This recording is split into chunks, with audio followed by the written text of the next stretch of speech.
Okay, Elliot, so let's go over some quick little tips, I guess you'd say, for outside elbow stall real quick. So first off, let's lay out the basics, the anatomy.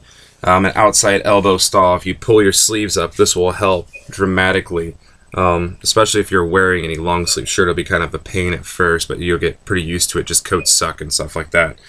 The spot you're looking for is to go from a cradle, which is the back of your hand, like that, or you can do the two-finger cradle if you want as well, and you're going to go up from here. So you're going to trace this line that is going to be your middle finger. You're going to trace that line between your knuckles up to your elbow when you're shooting up for it.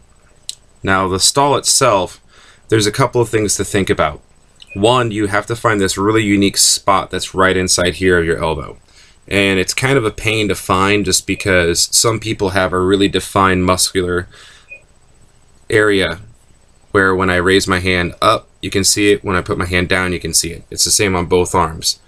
There's that little muscle that's right up here up top that you can see if my hand's up or down. So that spot is going to be the same if you hold your arm flat. If you hold your arm flat and when your hand goes up, it creates a nice little space up here. When your hand goes down, it becomes like a bowl. In that bowl is where you're going to kind of aim for it. It happens for me to seem like it's between these two top muscles. Like right at the edge there's a part where you can feel this crease at the bottom of your elbow where your humerus comes down and connects into your two lower bones, your radius and your ulna, to create your elbow. And that little crease right here, you can kind of see it right there, like that bone sticking out on me. Right above that there's a spot that becomes like the sweet spot for outside elbow stalls.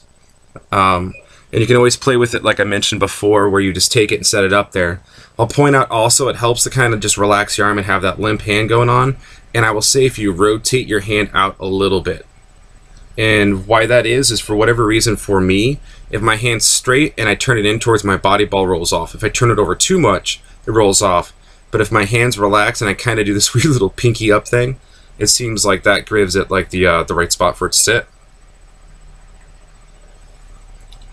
So, as you can see, outside elbow stall, right? Kind of a pain in the ass, but worthwhile to grind and get down, in my opinion.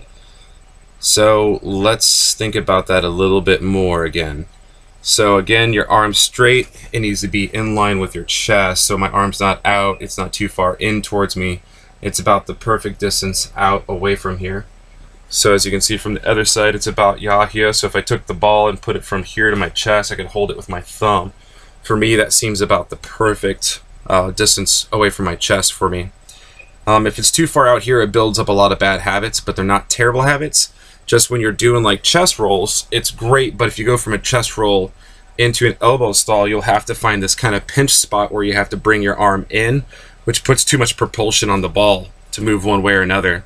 So if you learn to kind of grind that spot and hit it with a chest roll, it kind of happens more easier.